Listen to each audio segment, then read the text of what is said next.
I think the problem that Mourinho's got right now is that he doesn't feel he has the attacking qualities to beat the best teams. I think that relates to Paul Pogba being injured, so obviously Pogba's out of the team, one of his more creative players.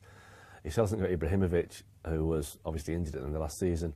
And Mourinho still feels he's missed out on the player that he wanted in the summer, Ivan Perisic, the left winger from Inter Milan. Now I think Mourinho has a point because United are quite predictable going forward, especially against the bigger clubs. So you've got Lukaku, who hasn't scored for 7 games now. Rashford is looking frustrated on the wing. Martial starts from the bench.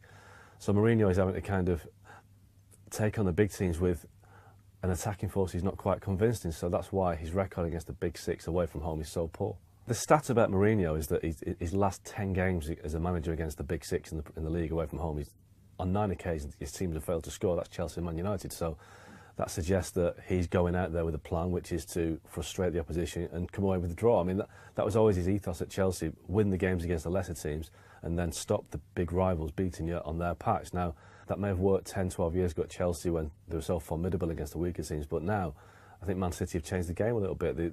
You can't go away from home now and settle for a draw, and Mourinho's doing that, and I think United are falling short. United have to be more adventurous, but it's not Mourinho's way. Mourinho is a guy who will be pragmatic first.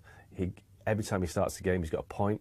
It's 1 point, and he kind of guards that 1 point. If you get 3, great. But if you come away with 1, you stop your rivals taking over and taking a lead on you. But I just think now he has to be more adventurous. City are 8 points clear, and the next time United play away from home against a big 6 club, it's Arsenal, I think, in 2 or 3 weeks. So they can't go to the Emirates and play for a draw because the gap's too big. So he has to be more adventurous. By then, maybe Pogba will be back.